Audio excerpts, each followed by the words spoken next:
Hello, everyone, and welcome to the Recap of Honor podcast. I'm your host, Colin Tessier of WrestleZone.com, here to talk about all things Ring of Honor Wrestling, from this weekend's episode of the weekly TV show to various news items and the beginning of the Survival of the Fittest tournament. That we're here to talk about all these things and more here on the Recap of Honor.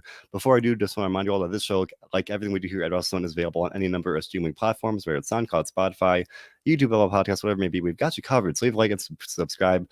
I just want to say happy Monday, everybody. When I'm recording this, it is 1 o'clock on a Monday, and I'm having a good day. I hope you are as well. So we're here to talk about Ring of Honor. It was a great episode this week. It was the beginning of the Survival of the Fittest tournament, something I've been really looking forward to ever since they announced the tournament, and then the bracket for that tournament was revealed. I've definitely had my eye on many of these first round matchups. Granted, I'm a little biased because I've interviewed a couple of these guys, and I just want to see them succeed, from Sledge to Brian Johnson. Several people are getting the opportunity to really have a breakout moment, and two of those guys were in action on this weekend's episode of Ring of Honor Wrestling. Flamita faced Ray Oris, and I should say the demonic Flamita. Flamita came out, everyone, this week on Ring of Honor Wrestling with a fresh video package for his entrance screen. It had horns and demons and fire. I did not see this coming. Obviously, if you've been watching Flamita's recent trajectory in Ring of Honor, he split up with the Mexican Squad, granted mostly through his own actions. He turned on Bandito and Ray Oris, very much going off at his own way. At first, I thought it was just a matter of this man being confident and just wanted to kind of go. Again, it goes on way being by himself. This week, he was out there. He's wearing all black. He's got this demonic entrance music, and it's literally his name's now Demonic Flamita. And at first he comes out, I'm like, all right, we got this new side to the Flamita character here. And I am here for it. Like, this is something, again, I didn't see it coming, but I'm very interested in how this might unfold.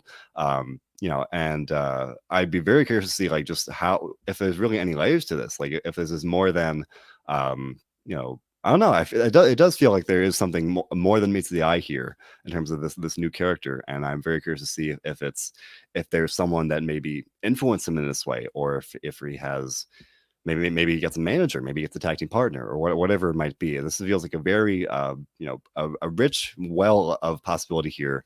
I think a lot of times in many companies, not like all of them, right? WWE, any of them, there tends to be this the handling of like any Mexican wrestlers, lucha wrestlers, however you want to phrase it, where they're just kind of literally just presented as a guy in a mask that can do high flying things. And there are many exceptions. Rey Mysterio, classic exception, but a lot of ways it feels like some companies really do tend to just kind of put them in that box and leave them there. And then they'll have great matches, but it's like, okay, how do we know who this character is? Well, for me, he comes out here and he's, again, wearing all black. He's got this, at the entrance video, his name is now Demonic Flamita. You know who Flamita is, or at least how, like, where we're going with this, or at least in a very general sense. And I again I was surprised by this, given what we've seen recently. I just thought it was a matter of Flamita kind of gaining some confidence, maybe even arrogance, in terms of his split from Mexican Squad. He cheated to beat Bandito, so I was like, oh, he's just a bad guy now. No, he's not just a bad guy. He's an evil guy. I thought that was a very cool twist to this character, and I think a very nice way to have him really stand out on his own.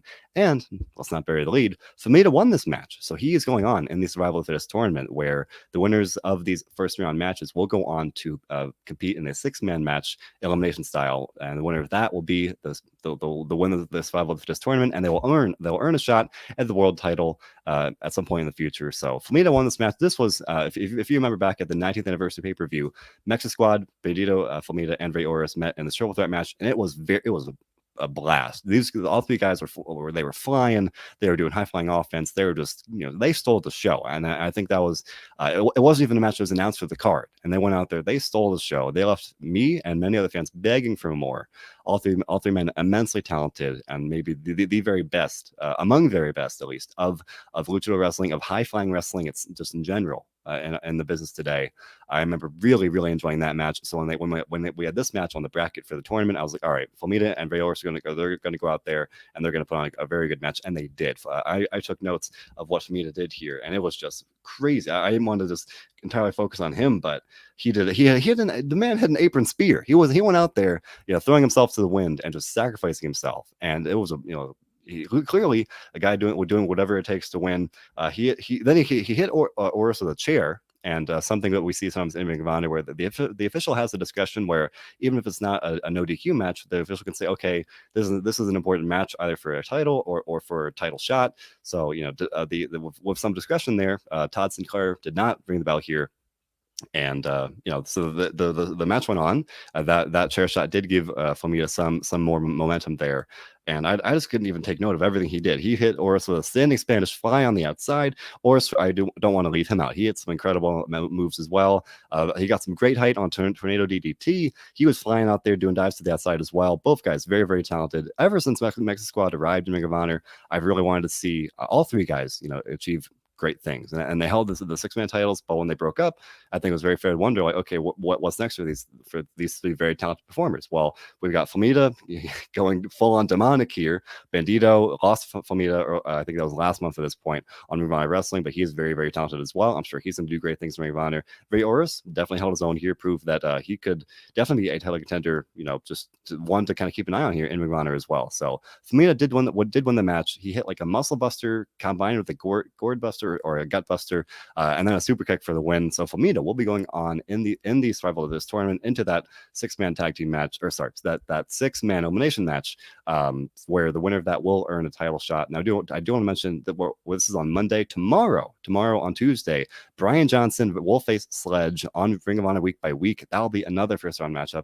Now, as I said, for me, I'm very biased on that one specifically because I've interviewed both guys, and again, when I just want to see both guys do well. So I'd be very happy with either one winning that match. I just, both guys, being able to hear their stories, being able to hear their mindset, I automatically root for him. So I know I'll be watching that one. That'll be on Ring of Honor Week by Week, Tuesday at 1 p.m. Eastern. So make sure to check that out. This week during the weekly TV show, they aired kind of a hype video for this match where Sledge was saying that he's fighting to defend his father. His father passed away, but Brian Johnson insulted his own father at one point in a promo, and Sledge said, "You know what? No, I'm going to beat you up for that." And then Brian Johnson said, "Hey, like he praised Sledge's background, but said you may have outlasted and overcome any number of things, and it's impressive, but you're not going to overcome the Mecca." So I thought this was a nice way to build up this match. They'll be on the YouTube channel tomorrow at 1 p.m. So I'm very much looking forward to that one. If I may be blunt, I'm rooting for Brian Johnson. I'll admit it. I'm biased. I've really been rooting for him to really get to that next level in Ring of Honor, and we've seen him challenge for the TV title unsuccessfully, and he held his own with PCO from World Champion a couple weeks ago. So maybe this is Brian Johnson's time to really get to that next level in Ring of Honor. So I'm pulling for the Mecca tomorrow, and I'm hoping he comes out with the victory there. Definitely looking forward to that one. And as this tournament continues to unfold, we do know that Eli Iceland will face Dak Draper next week on the weekly show. That'll be a very dynamic clash of two of Ring of Honor's very best up-and-coming talents. They met a couple weeks ago, and it was a time limit draw. So I think this will be a chance for either man to really kind of prove which of the two of them is maybe the rising star to beat in Ring of Honor, because I think they are very much in this similar grouping where we guys like Josh Woods, Isom Draper, many talented people are kind of viewed as this kind of foundation, not pardon the pun, with the foundation as a very successful stable in Ring of Honor. Where you've got plenty of talent guys there, and a tournament like this is a great way for any one of them to break out. And now Iceland and Draper will have a chance next week to really, like it was saying of Brian Johnson, to reach that next level and to become potentially a world title contender. So I'm very much looking forward to that one as well. And we could talk more about the tournament. But in the main event here, we got a pure rules match between Josh the Goods Woods, or now is known as the tactical beast Josh Woods, facing the last real man Silas Young. Of course, these two guys, former partners in Two Guys One Tag, a very successful tag team, a very an odd couple tag team where Young had taken Woods under his wing. Prior to the pandemic, these guys were one of the leading tag teams in Ring of Honor. They enjoyed a lot of success, and then the pandemic happened, and Woods, when Ring of Honor returned, kind of broke off on his own, and he had enjoyed a good amount of prominence in the pure division. But then Silas Young came back just before 19th anniversary, and he cost Woods his match with pay-per-view with Dalton Castle. So definitely some bad blood here. Young had beaten Woods a couple weeks ago by cheating, so this was Josh Woods' chance to kind of prove that he is the better wrestler, and he did. This was very, as you might expect, with pure rules in the name, pure rules being the stipulation, a very pure wrestling match. The technical holds, submissions, definitely what you might expect from Silas Young. Silas Young, I mean, this was the first time I can remember him wrestling in several months. The pandemic, he's been kind of absent, for whatever reason, but this was his kind of return to the spotlight here, and he looked great. This man, he was out there doing cartwheels. He looked, he has not lost a step at all. He looked, maybe even 5 years younger. He looked at his very, very best year in this match. And Josh Woods continues to really impress me every single week. I really think, with this one especially, I think it's really just a matter of time until he challenges for the Ring of Honor Pure Championship. He lost the pure title tournament. He went far in that, and he ultimately could not pull off the victory in that one. But he definitely was very impressive with performances. He beat Jay Lethal and just really kind of ran through the bracket there. Couldn't pull off the victory, but definitely that run there really helped cement him as a legitimate player in Ring of Honor. So now I think that the writing is on the wall that very soon he should be challenging for the pure title, and I'm very much looking forward to that one. So all in all, I definitely enjoyed this week's episode. I mean, Demonic Flamita. I can't get over it. I wasn't expecting it, but it's just such a cool, different, a different, unexpected, fun character. And I think a lot of times in wrestling, just in general now, things, they don't always feel so fun sometimes. And then you get a character like this that kind of grabs you by surprise, and it's like, wow, this is fun, and I want to see where this goes. So I'm very much looking forward to see what happens with Flamita here. As I said, I think this is a very much the kind of character that has legs to it, that has layers, and that has any number of potential directions that it could go. And I'm very much looking forward to see what happens there. And something else I'm looking forward to is the Survival of the Fittest tournament. We know that Brian Johnson will face Sledge tomorrow on Tuesday. We also know that O'Shea Edwards will face Chris Dickinson. I think that is the 15th on Week by Week as well. O'Shea Edwards defeated Sledge late last month on the Ring of Honor YouTube channel, and the third match for the series between those two guys. Dickinson, a newcomer in Vinyls Unlimited, definitely looking forward to that. As I said, he's someone I've been very much keeping an eye on and looking forward to seeing more of ever since he came to Ring of Honor. So I think this tournament, like pretty much everyone in the tournament, a great chance for him to kind of break out and enjoy the chance to really. I keep saying reach the next level, but that's what we're looking at. None of the people in this tournament either have held a world title in Ring of Honor, and they're also not currently ranked in the world title rankings. So all these guys very much have a chance to become world title contenders, even if they don't get the world title shot. Just by reaching that 6-man match at the end, they have the chance to say, okay, like I am worthy of contending for the world title here. So I mentioned it last week. I'm looking at this bracket very much. Any one of these guys very much could be potentially reaching that main event level in Ring of Honor, and I'm looking forward to it. Otherwise, beyond the tournament, we do have some title match announcements. We know that Fred Yehai will be challenging Jonathan Gresham for the Ring of Honor Pure Championship on a future episode of Ring of Honor Wrestling that was revealed in the latest edition of the X-Files from Kevin Eck on ringofhonorwrestling.com. Make sure to check that out. We don't know when that match will be, but Yehai has been on a roll. He defeated the world famous CB. He defeated Rocky Romero. Definitely a guy that's very much rapidly climbed the ladder in Ring of Honor here, and with some impressive wins in that pure wrestling vein. So I think that he could very much put on a great match with Jonathan Gresham, and I'm looking forward to that one as well. And now we do know, I've mentioned it before when I look at the rankings, but we do know that Dragon Lee and Kenny King are back. LFI is no longer suspended. They are suspended for the month of May due to LFI's quote unquote lawless actions, but they're back. The titles that they never technically lost. If you remember, at 19th anniversary, Dragon Lee got hurt, so La Bestia Del Ring stepped in and teamed up with Kenny King to defend the tag titles, and Kenny King defended Dragon Lee's TV title, and LFI lost both those titles at the pay-per-view. So now Dragon Lee's back. He and Kenny King will challenge for the tag titles, and they never lost. They're going to face Trace Williams and Rhett Titus next weekend or I guess this upcoming weekend on Ring of Honor Wrestling. So I'm very much excited about that one. I've missed Dragon Lee. I think he's one of the very best high-flying, overall is pure talented guys in the entire industry. He just really blows me away every time he's in the ring. Kenny King, very, very talented as well, a Ring of Honor veteran. So, and as we do know that Rhett Titus and Trace Williams have demanded that all of their title matches will be contested under pure rules. So that will be interesting to see how that affects LFI, a stable that's known for cheating, breaking the rules, using chairs, and just being violent and being chaotic, being forced to wrestle within a pure rule setting. It is definitely interesting to see how that might unfold. And we also know that Dragon Lee will challenge at this point Tony Deppen for the TV title. Trace Williams defeated Kenny King at the 19th anniversary pay-per-view. Deppen defeated Trace Williams last month on an episode of Ring of Honor Wrestling. So at this point, it feels like we are heading for Dragon Lee versus Tony Deppen for the TV title. And that's going to be a very fun match. I think Tony Deppen is someone that's impressed me very much in a short amount of time. He's really he impressed me back at Final Battle when he debuted Ring of Honor, and just every time he's out there in the ring, very much showcasing his talents as a not even as a pure wrestler or as anything, just a very unorthodox style of offense, and I like him a lot. Seeing him in Ring of Honor, seeing him as a part of Violence Unlimited, he will defend the TV title against Dragon Lee. The dates for those matches have not been announced, but as soon as they are, we at WrestleZone will have them covered for news coverage, and of course I'll talk about it on this show whenever those matches, when the dates are announced. And I think both cases, I think just the chance to have Dragon Lee back, that kind of amps up the stable war yet again that I've been talking about every week now for a while, where it's LFI, Violence Limited, and the Foundation in this battle for supremacy, but between these very dynamic groups, and having LFI back in the fold makes that even more exciting. So I'm looking forward to that one as well. And I mean, it's good. It's good stuff. That's all there is to say.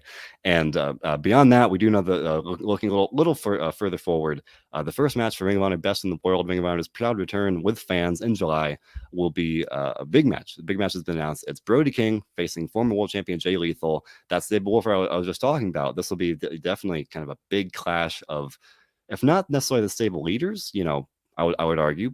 I think they are kind of the leading faces of the stables, even if it's not official. Brody King of Violence Limited versus Jay Lethal, and this very much this battle of violent wrestling chaos, and that's Violence Limited's brand versus Jay Lethal, the Foundation, the franchise, Ring of Honor, the core of Ring of Honor to a T, right? Very much representing Ring of Honor in that sense. So I'm looking forward to that one. I'm looking forward to seeing how that stable warfare might continue to play out.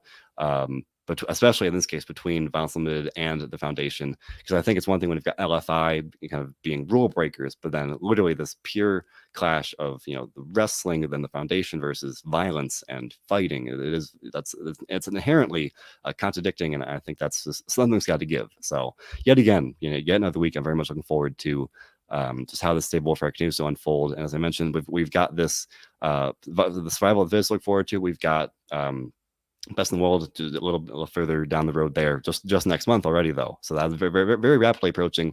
I'm looking forward to seeing what other matches might be in the works, let alone officially out of the card once the event gets a little closer. But overall, I thought it was a great episode this weekend. I'm very much excited about the tournament and just the continuing this saga of stable warfare. And friend of the show, Nando, chipping in saying it was a good episode of Ring of Honor. Nando, always appreciate your support. So yes, a very good episode this weekend. I definitely enjoyed it. So Demonic Flamita, the big takeaway. Demonic Flamita, probably one of the best surprises of the weekend for me. It's like I did not see that coming at all, and then he came out as this new version of or just an entirely new character, actually, I would say, and that was a very cool surprise. So again, I think that could be a very cool character to see unfold here in Ring of Honor. So obviously, I'm here every Monday talking about all things Ring of Honor, so I'll be back here next Monday to talk about Ring of Honor Wrestling and just all things within the promotion. And then later tonight, we're recording this on Monday, John Clark and I will be here to talk about Monday Night Raw. Right after the show, right after that airs, John Clark and I do NXT as well on Tuesdays. The Dynamite Dudes of Attitude cover AEW. They also do WCW written for some fun fantasy booking. Robert DeFelice and I, we've been kicked to Saturdays because AEW keeps getting pushed to Fridays. So the SmackDown Double Down will be on Saturday this week again, because AEW was on AEW Dynamite is on Friday night. So all this great stuff and more. Constantly great interviews. Bill Pritchard recently interviewed Sean Spears, Fred Rosser, Eric Rowan. For Ring of Honor purposes, Mike Bennett. I interviewed Sledge recently, Roxy. I'm interviewing Josh Woods this week, so make sure to keep an eye out for that one. Lots of great stuff and more. Constantly coming at you guys. So make sure to leave a like, subscribe. We appreciate your support. Whether it's SoundCloud, Spotify, YouTube, Apple Podcasts, whatever it might be, we've got you covered. So leave a like and subscribe. We thank you again for listening. And remember, whether it's Ring of Honor or whatever company you tend to prefer, I'm biased. I'm doing the Ring of Honor show, so I love Ring of Honor. But whatever else you tend to enjoy, it's important to do one thing, and I just gave it away. It's important to do one thing above others, and that's to enjoy wrestling. Thanks for listening, everybody.